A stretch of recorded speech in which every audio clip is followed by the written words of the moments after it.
So Suze, welcome to our coaching, and I'm really looking forward to being able to work with you over a few sessions. And thank you so much for committing to coming along to some coaching.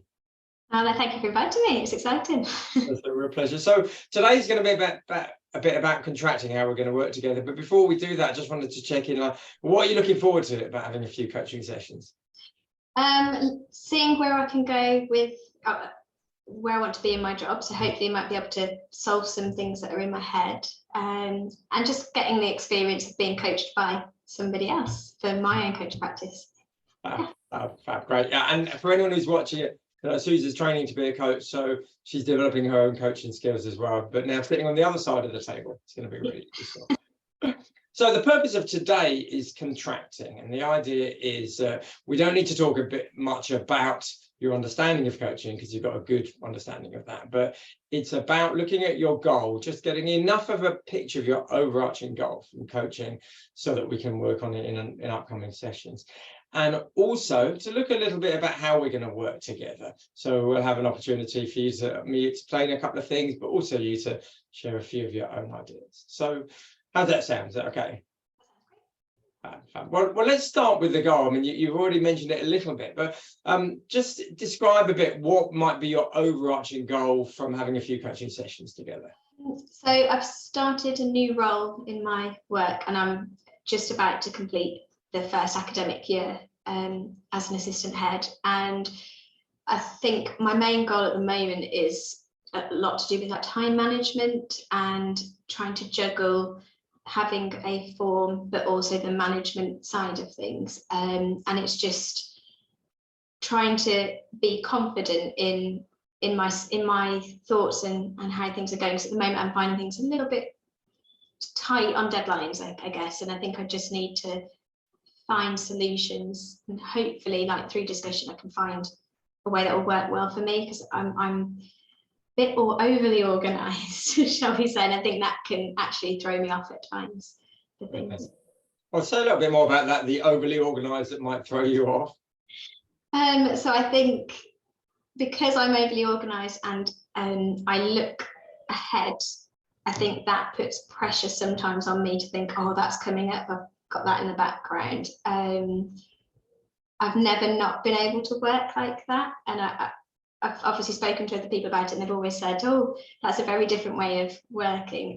Because this is going to sound a bit strange maybe, but I kind of work like as a calendar year. So when, for example, June's nearly ending, I'll be able to think about to next June. So my brain kind of works like I say it like a circle. It just kind of doesn't stop in a way. So it's trying to get, like, not worry about what's coming in the future, I guess, and trying to narrow down things, I think, is where I need to get to. So you describe it as like a circle. Is it like a circle, like a treadmill type of circle? I guess so. Maybe I never really saw it as like a treadmill. I've always just said like a circle, as in it just never ends. Like, it's just I know that how some people might look at a school year as September to August and it's done. Whereas my brain doesn't quite do that. It kind of just carries on to the next September or wherever we are. So like now I did an event the other day, and I've got that event next year already in my head as to how I could do it better. So that's how my head works. And are you worried that might be a bad thing, that you're planning in ahead in advance? I don't think it's a bad thing. I think it's what causes me to have I've got an extra thing to add on to my list. And I think that's my time management thing coming in. So I think the over efficientness is useful in some cases, but it can be a bit detrimental in others, I think. So I'm trying to find that balance. So when it's useful, when it's less useful, and a balance. All right. Yes.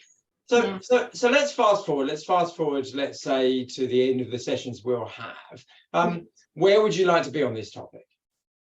I think I'd just like to feel confident in my choices, in knowing when to let something go and it's okay, and when to know I need to sort it then and there, ready for that time, if it is a year's ahead or wherever it will be. So I think it's just, I've never quite got to that point of being able to know when it's okay to not work so far ahead. And I think if I can get to that point where I've got even just an idea of how I can do that, or just a moment where I've got a thought process that would help me to make that decision and not worry about making the wrong decision, I think that'd be great. So I think even if I just get to the end of the coaching sessions and even just talking it through is really helpful, because you can see how my head works, I guess, in some ways. So yeah, I think it's just I'm happy at even just talking about it and just finding even one solution to which choice I make on any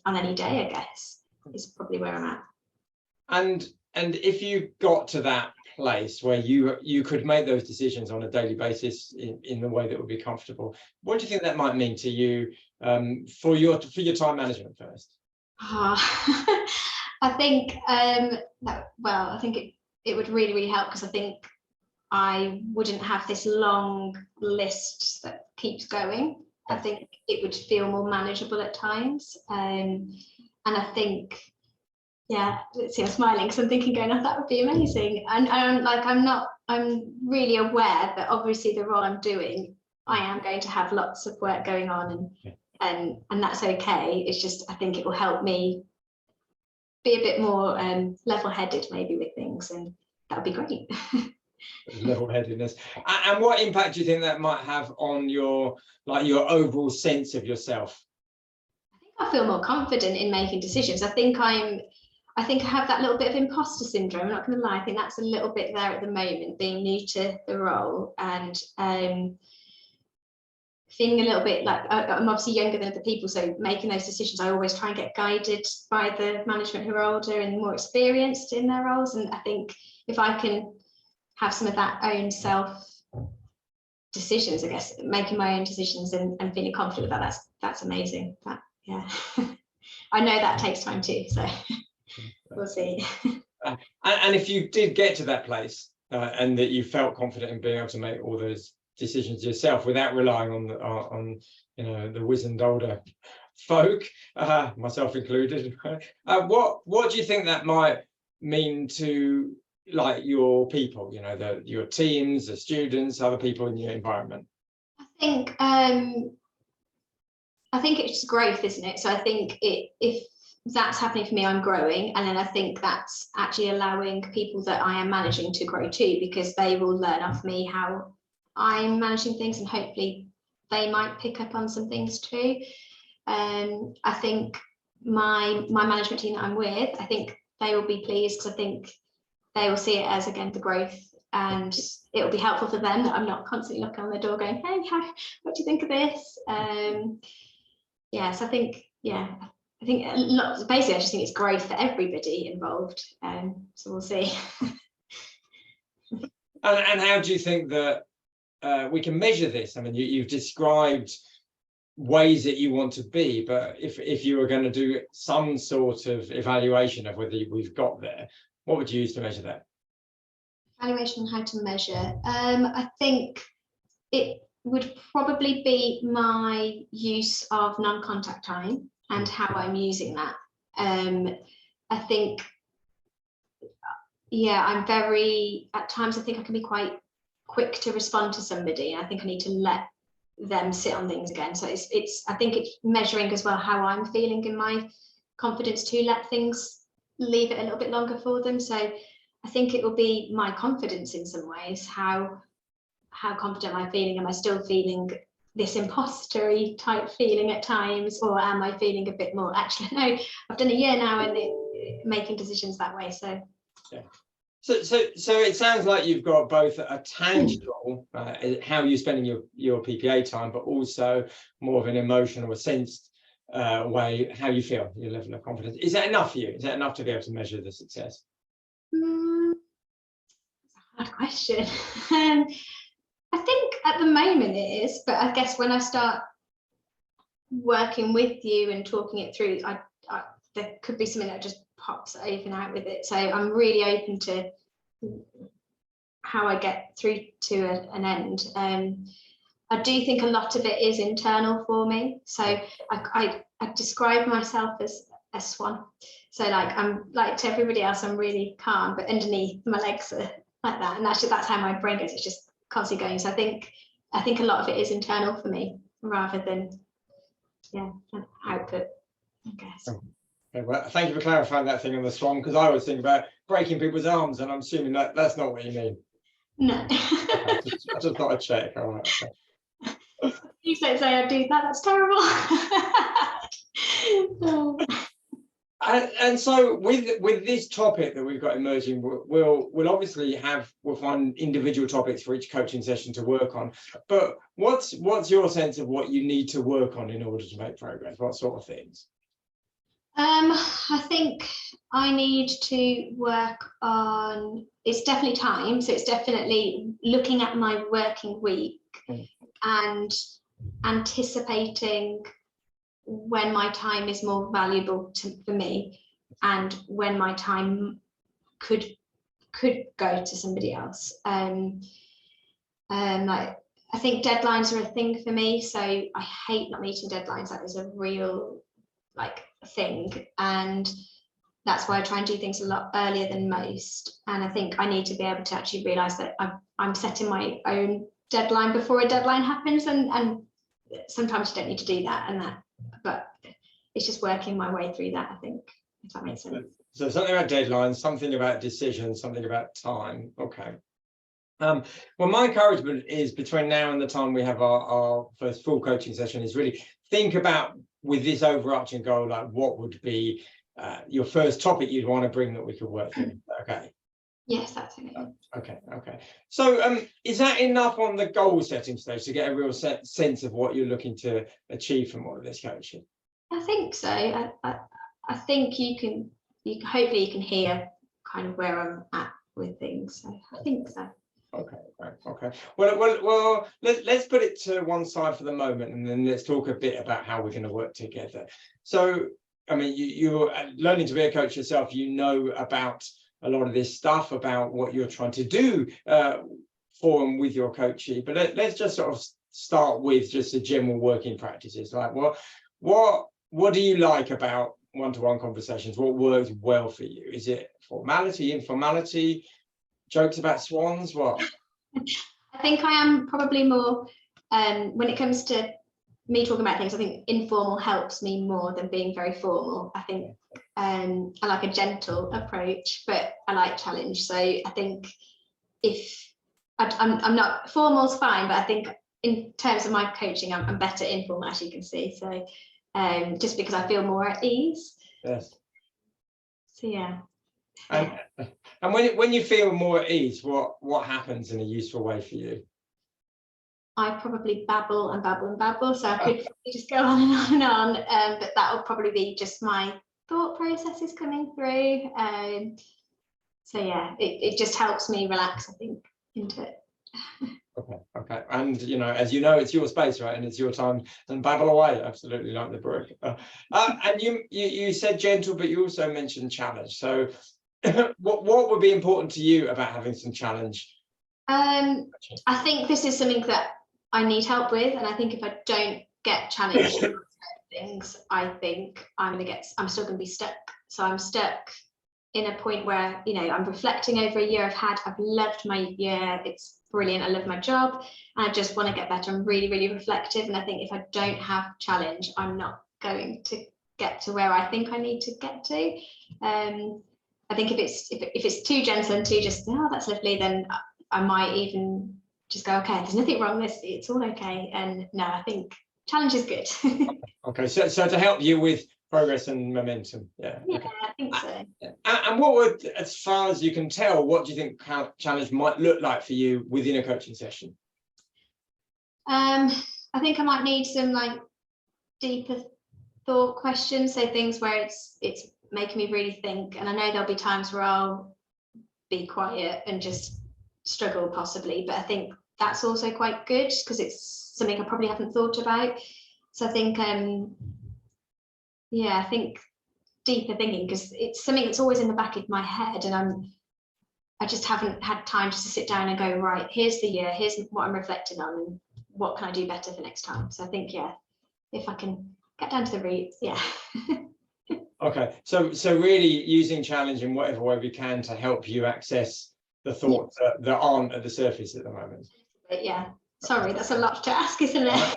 That's okay. And but I'm always interested when people say they like challenge, is how much like challenge can and do you give yourself in this context, on an everyday basis? I think I'm not very good at challenging myself on it, because I think I'm so open to, I do the whole, my door's always open for staff. And I think that's possibly why I'm working the way I'm working and not as efficiently as I think I might. So I think that's my problem for not challenging myself and not actually saying, actually, hang on a second, Suze, why have you just said yes to that when actually this is your priority right now? So I think that's why I do need, I don't challenge myself enough, basically. So yeah. And without me trying to set a goal for you, but how do you think that being challenged in a coaching environment might influence you to challenge yourself more the rest of the week? I think obviously being challenged in the coaching environment will help me have it at the forefront of my mind, whereas when I'm so busy in my head anyway, I think I haven't given myself time to think about why am I so busy, how can I make this better. I think, but actually it's almost like the elephant in the room for me. If I actually just open it up and have a conversation about it, and you're challenging me, I have to be accountable for that, and I think I need that, because I do hit deadlines, I do everything for everybody, and it's all absolutely fine, and to everybody else in the world it's all great, but I think for me internally it's just sometimes I just go, oh, how can I make that better, and I don't have that anybody really to talk to, whereas if I'm being coached on it and you're saying to me, well, what went wrong that week, that's useful, isn't it, because it's reflective, and I like being reflective. That's one thing that I enjoy, so it'll help. So it sounds like we've got like an agreement there, a bit of a respectful challenge partnership that we can work on together. Okay. You mentioned silence as well. As you know, we do like have a bit of a pause, bit of a reflective time in coaching. What are your feelings and your experience like of those quiet moments? I think so. In terms of me being a coachee, if I'm quite quiet, it's more that I'm either stuck and I can't access maybe the question that's being asked, or I just can't, my thoughts can't gather. So sometimes if I am quiet and I might need it really working at. I don't think it's a bad thing because it's making me think. But yeah, so if I do go quiet, it's possibly me just my brain going, right, okay, how do I answer this? Where am I going with this? I think. Okay, fab. So does that mean that it's needed? You need those quiet moments to reflect on that? Sometimes, I think sometimes it is useful to have, because obviously this is a conversation I actually haven't had with somebody before. I haven't sat down and really spoken about it. I'm literally just having it with myself internally, if that makes any sense. So I think, again, it would just be my thought processes actually, and trying to rationalize them into a way that you can hear it and I can verbalize it correctly. But there might be times where I just go, no, I need some help, keep asking questions, and that's okay. Like, just yeah. It sounds like we're going into unknown territory, doesn't it? If your internal monologue is coming into a conversation with someone else. Yeah. Okay. I think I can guess the answer, but I'm going to ask it anyway, because you sound like the accountability for yourself is really strong. But how would you like me to support you with your actions? Do you want a nudge? Is it once they're agreed, there will be 100% done? How should we do it? I might need a nudge, because I don't know. I like getting things done, as I've said. I am really, like you say, accountability is my thing. Yeah, I have to be doing things and getting it done. But there will be times, obviously, if I'm busy in the routine of X, Y, Z, and it's a habit, isn't it? It's a year's habit at the moment. So I might need a bit of, come on, Suze, try it. So yeah. Okay, well, that's fine. Well, we can certainly do a nudge between sessions here, getting on with your actions. And is it your view when we come back for the follow-up sessions that we should start with your actions to check in on your actions, or would you like to choose session by session whether to report in on your actions? I'm happy either way, because obviously that's making me accountable as well. I might not have done it and be honest and say I haven't done it this week, or I've done it. So I'm happy to go over them if you are. Absolutely, yeah. Well, I was going to give you the choice, and if you have done them, we can acknowledge and take some learning. And if we haven't, what do we do? I'd like to reflect on possibly why I haven't. So yeah, but be kind. So okay, in a non-judgmental way, you want to enjoy the coaching environment to be able to really talk about what got in the way and to take some learning from that. Yeah, definitely. Like I say, that reflection is what I do. That's my job. So yeah. Okay. That sounds like not doing your actions. We could have a nice rich few minutes, couldn't we? Have some nice learning. Yeah, you might have quite good fun. Yeah. Me go no. Okay, great. So and anything else in terms of our the way we'll work together, anything that I haven't asked that is important to you? I don't think so. I think I'm quite happy with everything you've said. And obviously if something as went along and I couldn't answer, I'd just say I don't know how to answer, or I can't answer that at the moment. So I think, yeah, it's just going with the session. I don't know where it's going to go, and that's quite exciting. Good. I'm really pleased. So a couple of things, I suppose, just to finish off. Although obviously I know your head, and I know lots of people in this school. This is just an arrangement between you and me. So there's no third parties, which makes it as confidential as it can be. In terms of next steps, before the next session, I'll drop you a note. But I'd encourage you to think of a topic to bring that relates to that overarching goal. And I know you started talking about some subtopics, and then we can devote one session to one specific aspect of that. Is that okay? That's great. Okay. So as we come towards the end of this contracting, and perhaps just share what's been your learning about these two aspects, about the relational aspect, but also about your goal. What's been my learning?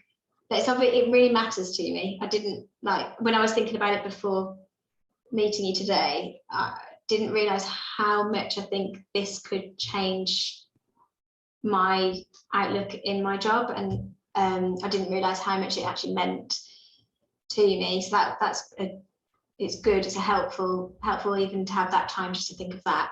I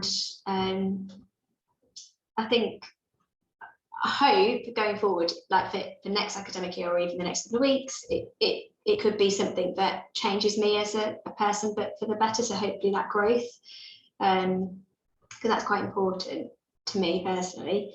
So I think that's where I'm at with that. I might not have answered your question very well there. You did. You answered it really clearly. And what are you looking forward to about getting going now with this topic? That potentially a worry that I've had that makes me feel this imposter type feeling actually is manageable. Like even just chatting now, my brain's ticking away, and I'm going, I've opened it up now, so it's out there in the real world, not in my head. And it's exciting to think that even if it's nothing massive that happens, there's the potential that there's something that could help. And that's amazing, even though I can't quite see it at the moment. But yeah.